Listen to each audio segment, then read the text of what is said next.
really caught my attention. You said that, I don't know if it was consciousness or awareness is a verb. Yes. There's no object. Is that what you said? Right. It's more a verb than an object. It's difficult to. It's difficult to because verb and object, a verb and a subject, right? It's they kind of merged there. They're kind of merged. The perceiving that is happening here is a verb. Perceiving is a verb, right? According to our grammar, right? Mm-hmm. But could we say that this perceiving is also a noun, that is an alive entity that is looking through all the sentient beings? It kind of makes sense too. So you could say that here the perceiving and the perceiver are one. Yeah, they are collapsed into one another. But you see, when we use the English language, and every language, not only the English, but in English we say I am perceiving, right? I am perceiving. So I am the perceiver, right? Me. I have perception. Perception is a function of my ego, my me, and I'm looking out. That's the illusion. That's the false. That is absolutely an untrue. The I is part of the perceived. It's just mental stuff. And it's a flickering complex of thoughts and feelings around thoughts like I am this, I am that. And the feelings that those thoughts, I am this, I am that, are creating. And then awareness is looking at this complex. So actually, the me, the I, is in front, is on the screen, is on the movie. And then awareness is looking to it.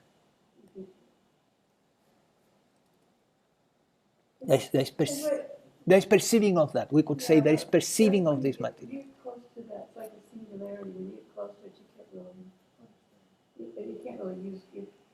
Is what you're talking about something that really can't be said in words?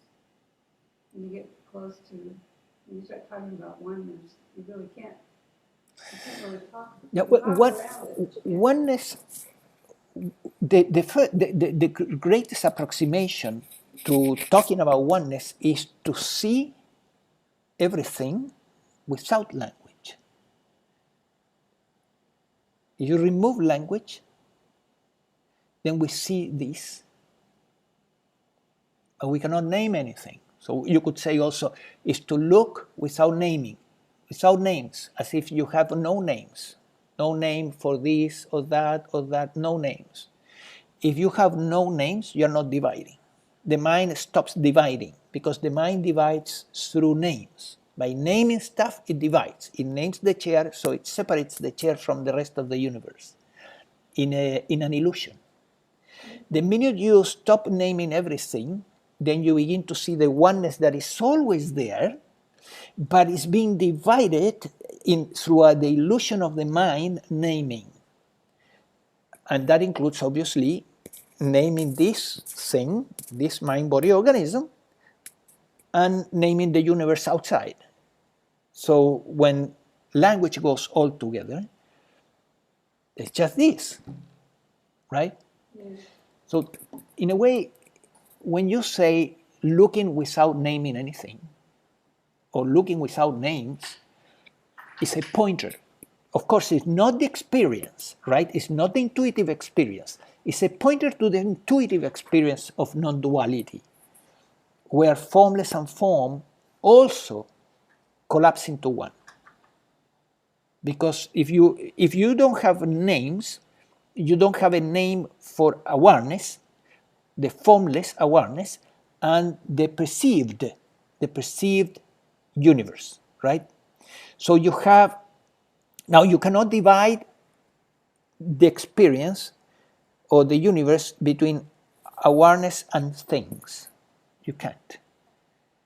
or the formless and forms, because you don't have the language anymore. And then there is just this. Right. Yeah. So this is a good pointer to non-duality, to the ultimate non-duality, which is there's just this. And we don't need to analyze it more, it's just this. If we begin to analyze what it is, then we go into the mind again, Yeah, right? yeah. Right. Well, thank you. That did clarify. You're welcome. One good exercise to do is when you go into nature, for example, let's say you go to the top of a hill and you look towards the valley, and then you tell yourself, look without names. And that will give you a sense of the non-dual, a glimpse of the non-dual, the oneness. Well, thank you. You're welcome. One universe, one consciousness, one conscious aware universe, one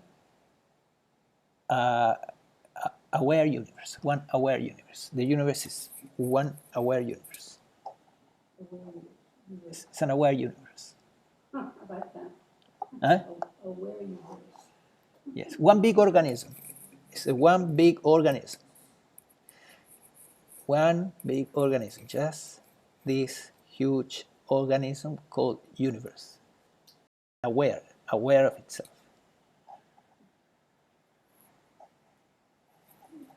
Well, I hope it has been helpful, and as you see, there's nothing complicated about all these things. It's not complicated to understand. And now what we want is to sustain as much as possible it varies for people. For some people is to sustain the resting as awareness, right? For others is to sustain the oneness, the this experience. For others is to sustain being in the here and now. So all these things are pointing away from this, from the mind, from the voice of the little self, the voice of the ego, and silencing that. But we cannot fight that voice. We cannot fight our thoughts, right? It's more moving away from them. They are irrelevant. Ayashanti likes to say that. They are irrelevant. And they are. Also, another one that said they are irrelevant was David Hawkins. He said the same. Irrelevant. He was asked about the thoughts. What about the thoughts? He said, oh, they are irrelevant. So how you make them irrelevant? By not giving them your attention. You rest as awareness and they begin to calm down. Still, the brain, tends to create thoughts. It's like the liver produces bile, the brain produces thoughts. But much less and less abrasive. And then it comes, after awakening, how can I sustain this? How this state can be constant, right? So that it doesn't come and go. Using pointers, you can make it happen, but you want it to stay, right? And then it comes the work with the attachments and aversions, so that to surrender all that ego material, so that the voice in the head begins to quiet down, because those drives have been surrendered. So surrender the drives that pertain the ego, the human ego. And surrendering them doesn't mean that you're not going to do whatever you need to do to make money. The doing is fine. The concern is problematic. So you surrender the concern, right? You leave it up to the divine.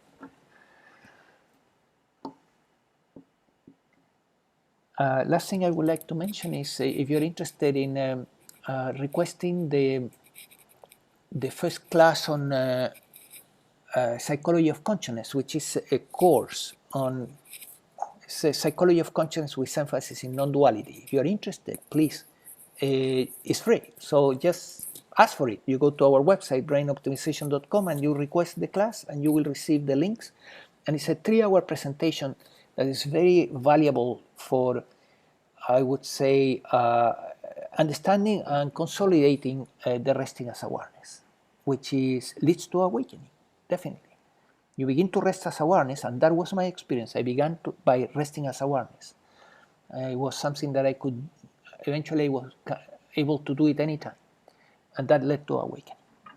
So you can ask that class, and then if you are interested in the course itself, then contact me, and we can discuss how you can enroll in the course. More and more I see the value of the course. The course starts with awakening, starts with a couple of classes or 3 classes on awakening, and they contain also coaching sessions, and then the rest is embodying the awakening, meaning it has to do with the work that we have been discussing today, which is silencing this voice. Silencing the voice of the ego, surrendering the voice of surrendering the drives of the ego, so that the voice of the ego gets more quiet. And then you can rest as awareness, your true self.